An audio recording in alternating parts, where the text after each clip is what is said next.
E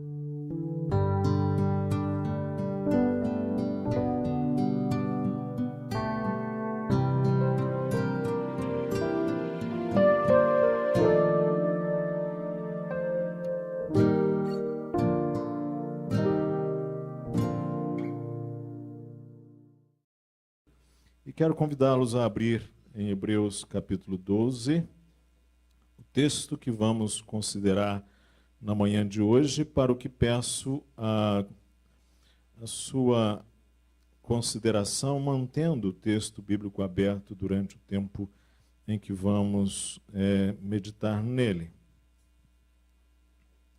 Hebreus capítulo 12, de 18 a 24. Ora, não tendes chegado ao fogo palpável, e à ardente, e à escuridão, e às trevas, e à tempestade, e ao clangor da trombeta, e ao som de palavras tais, que quantos o ouviram, suplicaram que não se lhes falasse mais, pois não suportavam o que lhes era ordenado.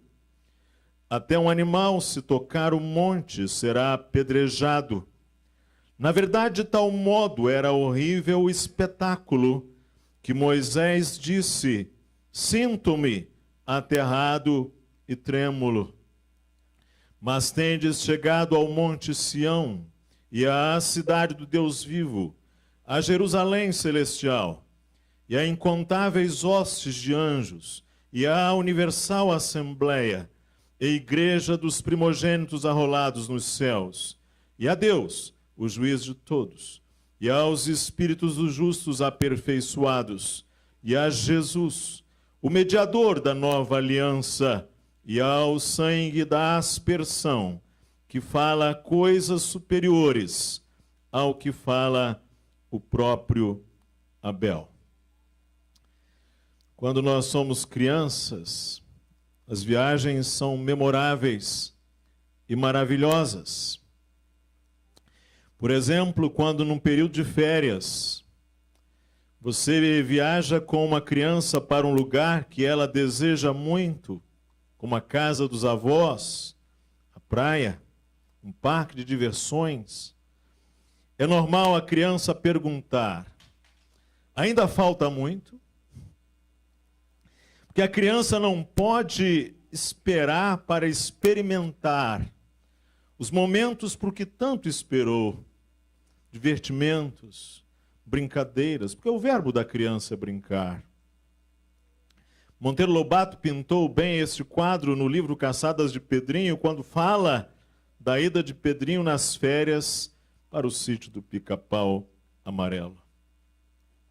E no caminho, é, por assim dizer, uma tortura para a criança ouvir repetidamente como resposta: meu filho, ainda falta muito para chegar. Mas quando se chega ao local, a criança logo esquece toda a distância e todo o desconforto da viagem. Uma família de nossa igreja contava-me sua viagem quando andaram milhares de quilômetros de norte a sul deste país, numa rural velha, espremidos, trocando pneu à noite, de madrugada, dormindo em camping, tomando banho improvisado e comendo frango com farofa. O que mantém a criança durante a viagem é o senso de antecipação da chegada. Nenhuma dificuldade pode diminuir o desejo de chegar. E a nossa jornada, irmãos e irmãs, espiritual tem características similares.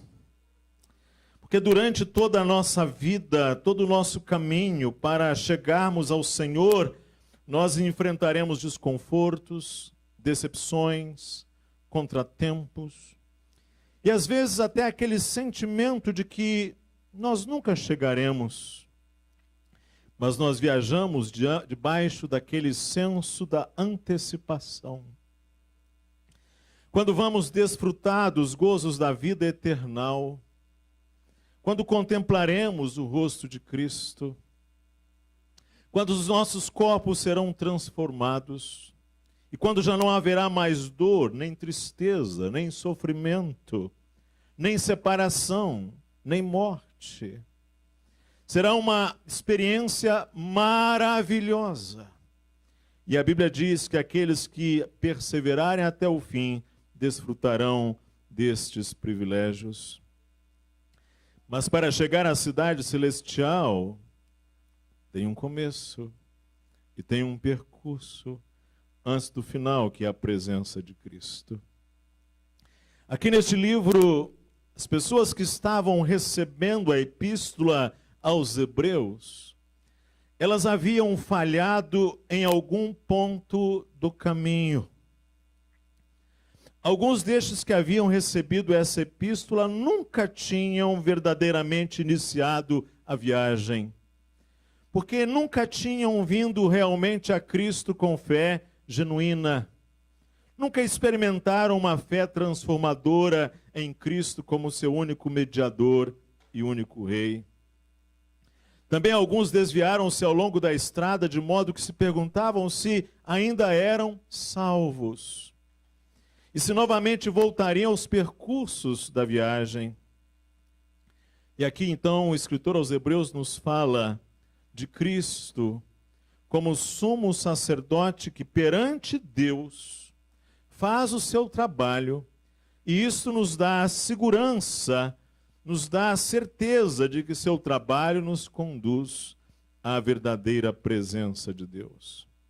Então o escritor aos Hebreus, ele faz uma apresentação de Jesus como mediador de uma nova aliança que superexcede aquele sistema de sacrifícios do Antigo Testamento. E Cristo, que agora está à direita de Deus, assentado à mão direita do Pai, consumando o trabalho que o Pai o enviou, tendo consumado, aliás, o trabalho que o Pai o enviou para fazer. Atentem para o texto. O autor nos lembra das graves e aterrorizantes acusações e condenações da lei. A lei precisa fazer o seu trabalho. A lei do Senhor é boa. Ela é boa para o trabalho a que se propõe. O autor descreve aqui a experiência vivida no Sinai. Ele faz isso dos versos 18 a 20. Ora, não tendes chegado ao fogo palpável e ardente, a escuridão e as trevas e a tempestade, ao clangor da trombeta e ao som de palavras tais, que quantos o ouviram suplicaram que não se lhes falasse mais, pois já não suportavam o que lhes era ordenado. Até um animal, se tocar no monte, será apedrejado. Na verdade, de tal modo era horrível o espetáculo, que Moisés disse: sinto-me aterrado e trêmulo. O autor está descrevendo a experiência lá do Sinai, quando o Senhor entregou a sua lei. Atente para os versos aí: fogo palpável e ardente, escuridão, trevas, tempestade, clangor de trombeta. Suplicaram que não lhes falasse mais, não suportavam o que lhes era ordenado. Horrível espetáculo. Qual é a reação do pecador diante de todo este trabalho que a lei de Deus realiza ao nos acusar, ao enfatizar a nossa condenação? É esta de Moisés. Ele disse: sinto-me aterrado e trêmulo. Quando nós sabemos quem Deus é, a sua santidade, o seu caráter perfeito, e quando nós sabemos quem somos, pecadores, e quando nós percebemos e nos confrontamos com esta lei perfeita de Deus, é assim que nós sentimos, aterrados e trêmulos. E não é que o trabalho da lei é ruim, não é que a mensagem do Sinai não venha de Deus, é que o primeiro papel que ela precisa realizar é justamente este. Isso nos conduz à pergunta: como é que este pecador pode ser perdoado por Deus? O que a Bíblia nos ensina?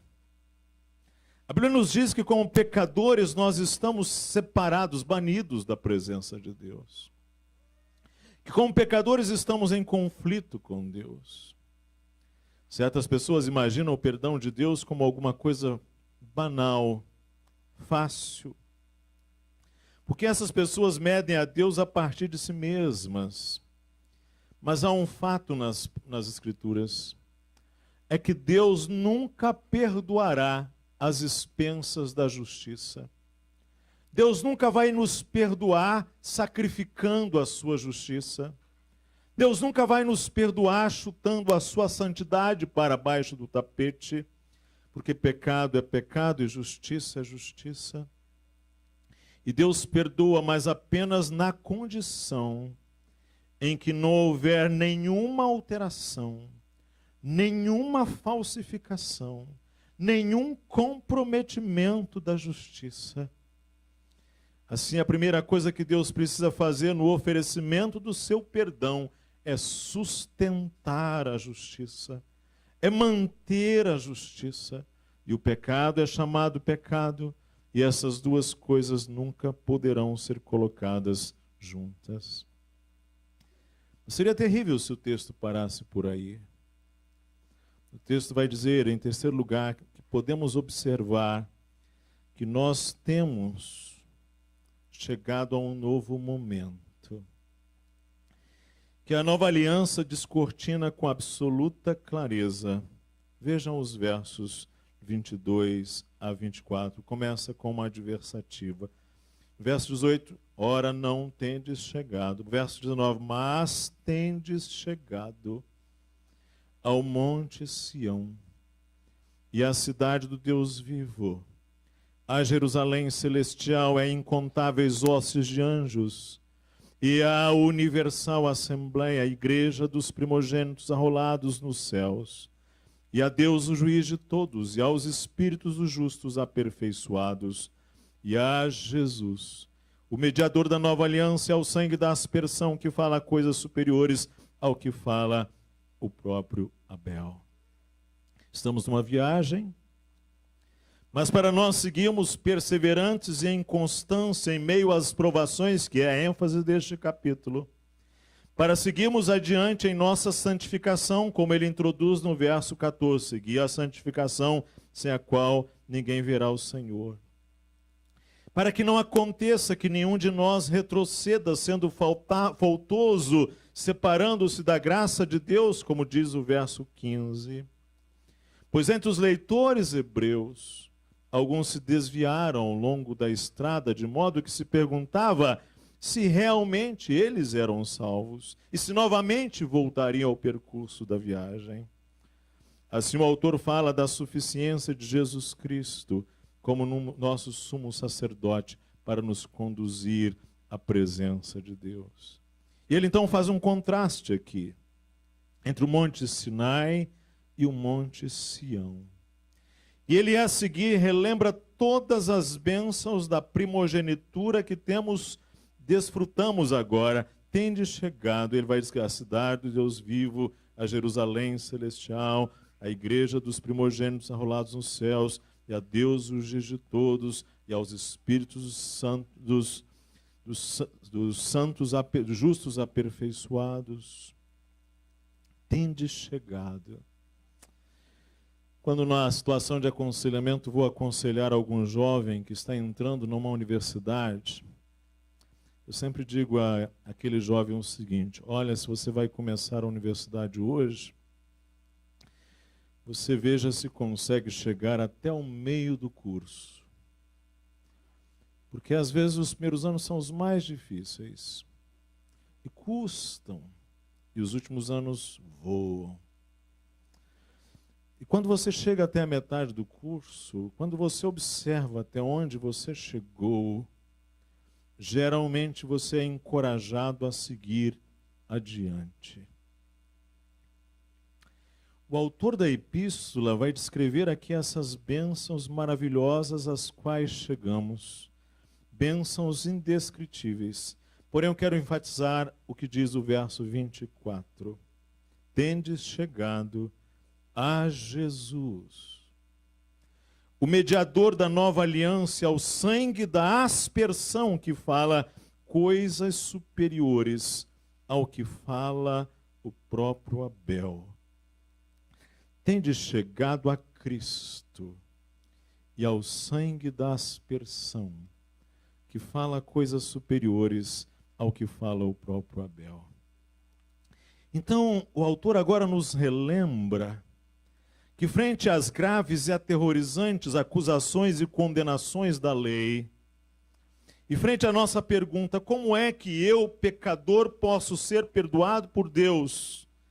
Ele relembra as coisas superiores de que fala ou de que clama o sangue de Cristo. Nós temos nos achegado, nós temos vindo a Jesus, o mediador de uma nova aliança e a aspersão do sangue que fala coisas melhores que o sangue de Abel. Não sei se vocês estão lembrados do episódio quando Caim matou o seu irmão Abel, e aquilo foi uma experiência terrível, um pecado terrível. E o Senhor veio confrontar Caim. E o Senhor diz assim a Caim: onde está teu irmão Abel? E ele respondeu: não sei, acaso sou eu o tutor de meu irmão? E disse Deus, atentem para isto, que fizeste?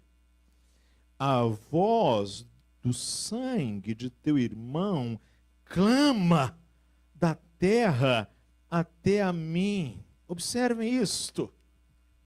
O sangue que derramado de Abel, que estava ali sepulto, agora clama ao Senhor. O senso de justiça do Senhor é como se o sangue de Abel estivesse dizendo que se faça a lei, que se cumpra a justiça. O sangue de Abel clamou pela condenação de Caim. Abel foi o primeiro humano a ser morto. E neste sentido ele é uma espécie de representante de todos nós, pois todos nós morremos. A morte de Abel teve um caráter não natural. Isso sublinha o fato de que a morte não era natural para os filhos de Adão, mas resultado do pecado. Caim não poderia esconder o seu pecado aos olhos de um Deus que tudo vê e ninguém pode. Caim, em alguma medida, também, ele é um representante de todos nós, meu e seu. Porque todos nós temos pecado contra o Senhor, não é verdade? Todos nós temos quebrado a lei boa e pura e santa e justa e reta de Deus, limpa de Deus. E a lei, em retrospecto, declarou Caim culpado. E ela continua a servir este propósito até hoje. O apóstolo diz que pela lei vem o conhecimento do pecado, diz o apóstolo. Assim, o sangue de Abel era uma evidência que clamava apontando para o pecado do seu irmão. Aquele sangue clamava pela condenação da justa, santa e boa lei de Deus. Aquele homicídio era terrível e não poderia passar sem consequência. Em quarto lugar, o sangue de Abel clamava contra Caim, não apenas em evidência do pecado, mas também acusava Caim. Ele chamava por vingança e recompensa. E é assim que a lei clama contra nós. Clama como o sangue de Abel. Pois em alguma medida todos nós somos pecadores, como Caim. Porém, o texto diz algo maravilhoso. O texto diz que o sangue de Jesus clama por coisas superiores.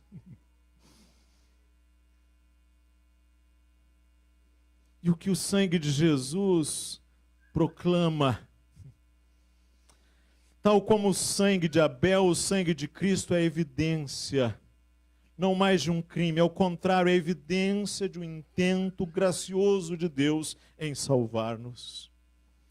Em segundo lugar, o sangue de Cristo não faz nenhuma acusação, nem clama por vingança, mas ao contrário, testifica da justificação do pecador e de seu livramento da ira de Deus. Da própria terra, o sangue de Abel clamou por vingança. O sangue de Abel clama pela condenação, clama pela justiça. O sangue de Jesus, usando a mesma figura, também clama, fala coisas superiores, isto é, clama pelo perdão dos filhos de Deus.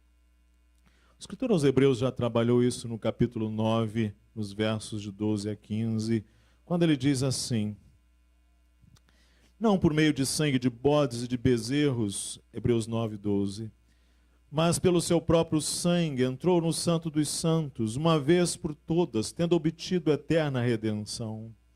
Portanto, se o sangue de bodes e de touros e a cinza de uma novilha, aspergidos sobre os contaminados, os santificam quanto à purificação da carne, muito mais o sangue de Cristo, que pelo Espírito eterno a si mesmo se ofereceu sem mácula a Deus, purificará a nossa consciência de obras mortas para servirmos ao Deus vivo. Ele também fala isso no capítulo 10, os versos 19 a 22, que nós podemos chegar à presença, Santo dos Santos, pelo sangue de Jesus, que nós temos sumo sacerdote sobre a casa de Deus. Aproximemo-nos com sincero coração, em plena certeza de fé, tendo o coração purificado de má consciência e lavado o corpo com água pura.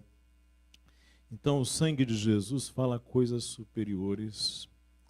Ou em outra versão diz mais graciosamente. O sangue de Jesus clama para o perdão do pecador.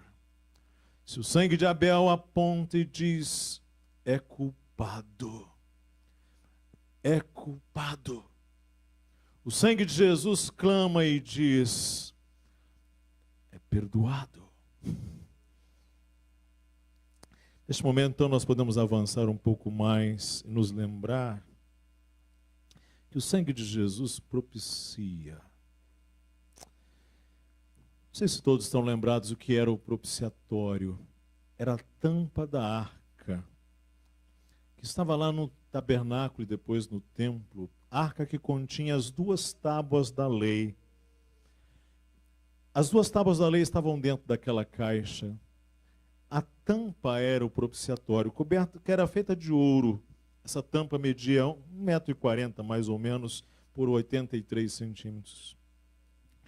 Em cima da tampa, 2 querubins estavam ali construídos, trabalhados ao martelo, um de cada lado, com as asas estendidas que cobriam o propiciatório, cujas extremidades se tocavam, e as asas faziam uma sombra de algo, sombra de uma realidade espiritual, porque Deus habita entre os querubins, e sombra também de uma realidade futura.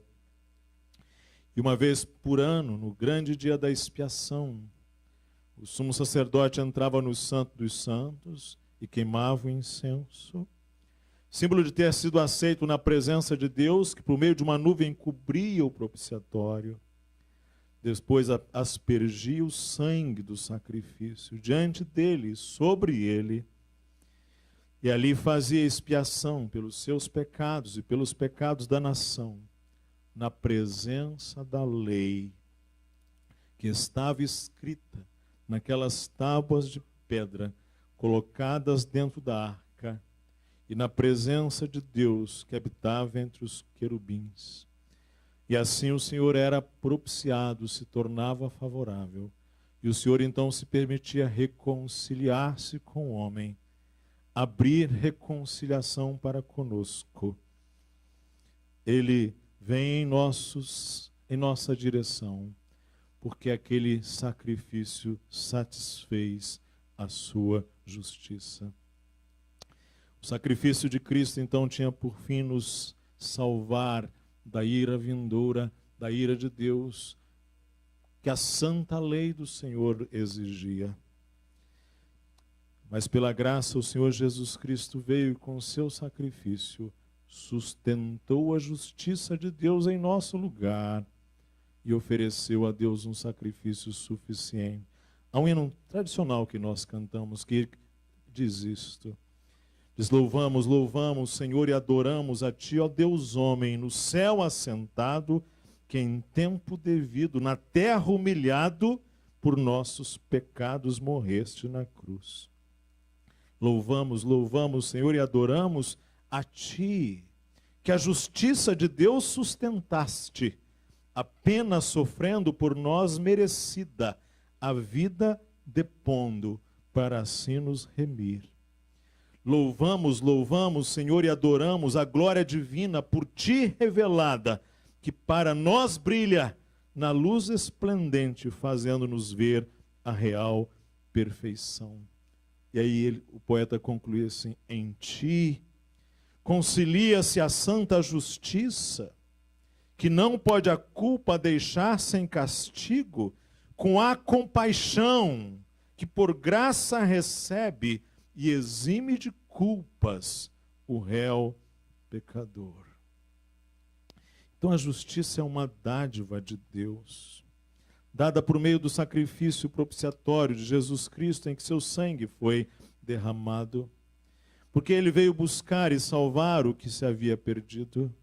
Ele disse: não vim para chamar os justos, mas os pecadores ao arrependimento. Logo, o sacrifício expiatório de Cristo é inútil para a pessoa que se acha de justiça própria, que se acha possuidora de uma justiça própria. Por isso que a palavra de Deus diz que qualquer que a si mesmo se exalta será humilhado, e qualquer que a si mesmo se humilha será exaltado. Na cruz, a justiça e o perdão de Deus se conciliam. Então, em rigor, isso é muito importante ser dito nesses dias. É preciso que o nosso choro nos conduza a Cristo. É o sangue de Cristo que clama a nosso favor. Não é o seu grito. O que grita diante de Deus são os seus pecados. O nosso grito mais alto não vai conseguir ser mais alto do que o grito que vem do sangue de Abel, que nos acusa. Ou seja, o grito dos nossos pecados clama mais alto do que o grito que possamos emitir. Há um antigo hino cuja poesia diz assim: o chorar não salva. Mesmo o lagrimar sem fim, jamais mancha carmesim poderá lavar em mim. O chorar não salva. Obras não me salvam. Meus esforços sem cessar não me podem transformar, nem meus males expiar. Obras não me salvam. Orações não salvam. Apesar do seu fervor, petições não têm valor para salvar o pecador. Orações não salvam. E ele termina dizendo: é Jesus quem salva. Ele a obra consumou, meus pecados expiou, com seu sangue me lavou. É Jesus quem salva. Foi Jesus que padeceu, sobre a cruz por mim morreu, por seu sangue que verteu, pôde assim salvar-me. Eu quero chegar à parte final desta palavra trazendo algumas aplicações. Talvez nesta manhã os seus pecados estejam clamando contra você. A lei está te acusando. A lei do Senhor pura, justa e boa. E aquela que ele escreveu aí em seu coração também. E o Senhor está dizendo: as vossas mãos estão sujas de sangue. em alguma medida como as de Caim. São os nossos pecados. Que nenhum sabão pode lavar os nossos pecados. Nenhum antibiótico pode curar essa ferida, nenhum antibiótico potente.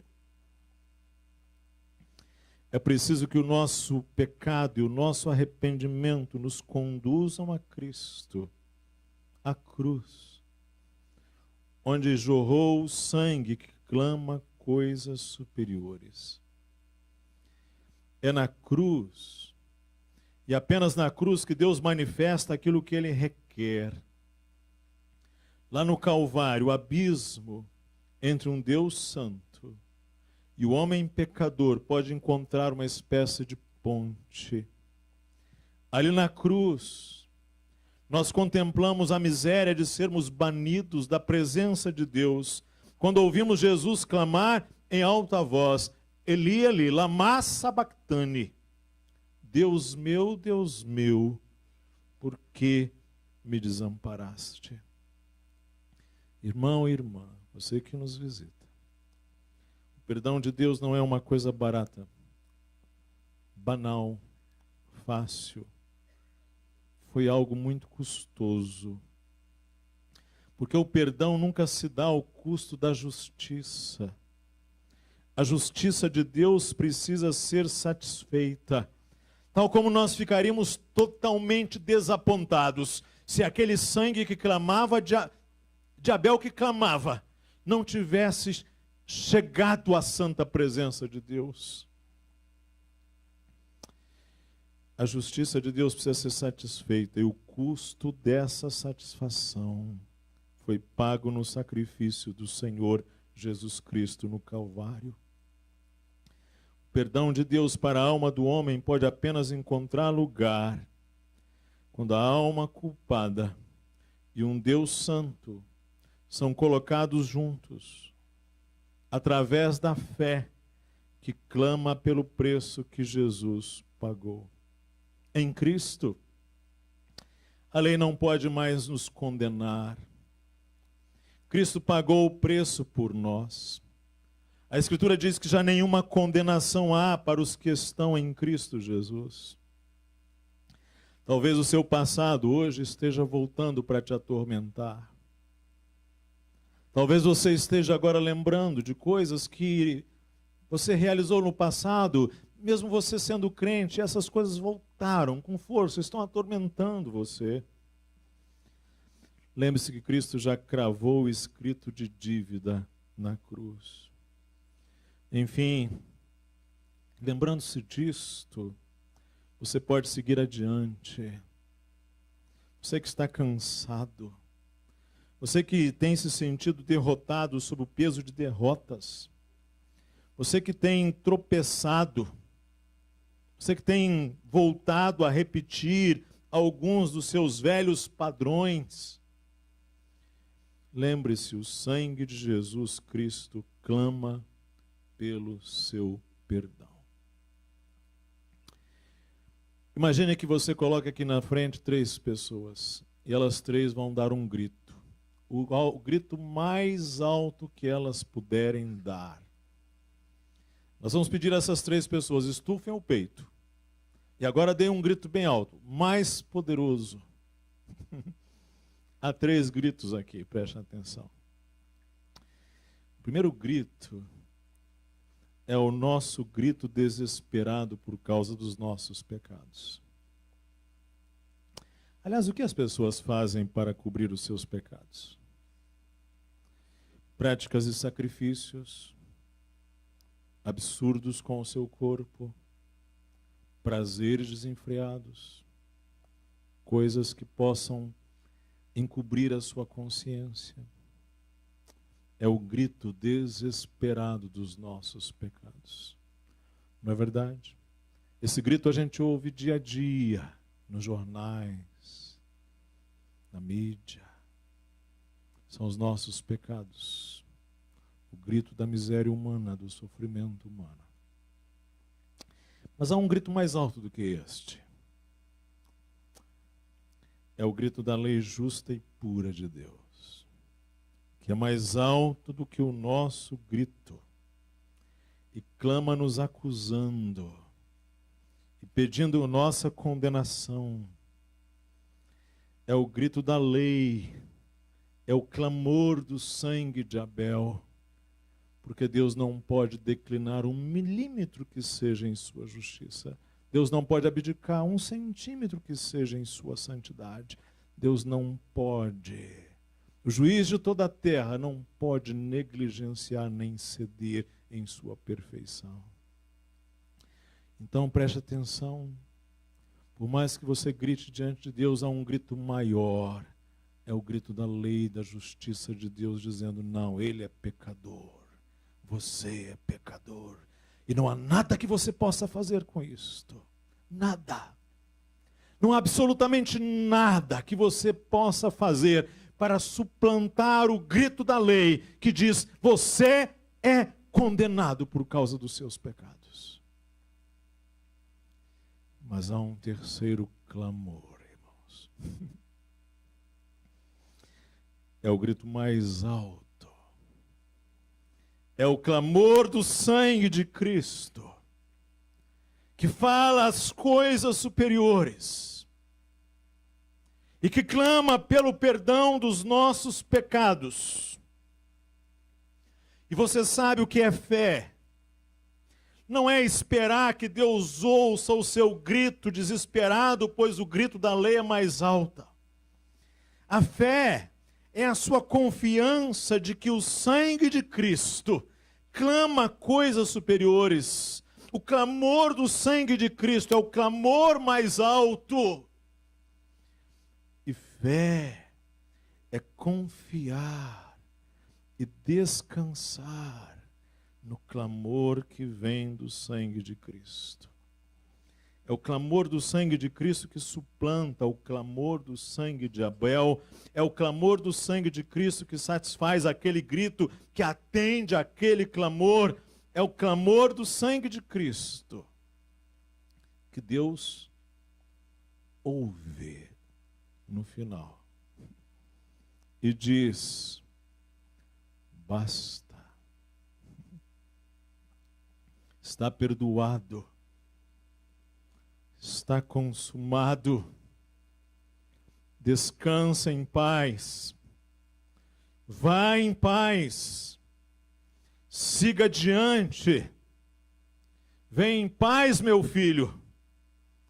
Pode vir que eu te aguardo.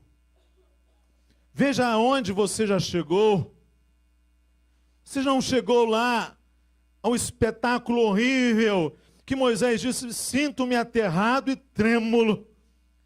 Mas você chegou agora a Jesus e ao sangue da aspersão que fala coisas superiores ao que fala o próprio Abel. Então, se você chegou a este ponto, pode ir em frente. Pode continuar a viagem. Porque este sangue clama por você e te justifica. E diz: basta. Descanse nele. E confie unicamente em Cristo. E que o nosso bom Deus nos lembre que, embora a lei justa do Senhor clame por justiça frente aos nossos pecados, na cruz jorrou um sangue precioso que clama por nosso perdão. E nós clamamos pelo sangue que Jesus derramou e que o Senhor conceda-nos confiar e descansar no clamor a nosso favor, que procede lá do sacrifício do Senhor Jesus Cristo. Confiando nele, no que ele fez e no clamor que vem da cruz, você pode seguir a igreja. Que Deus te abençoe.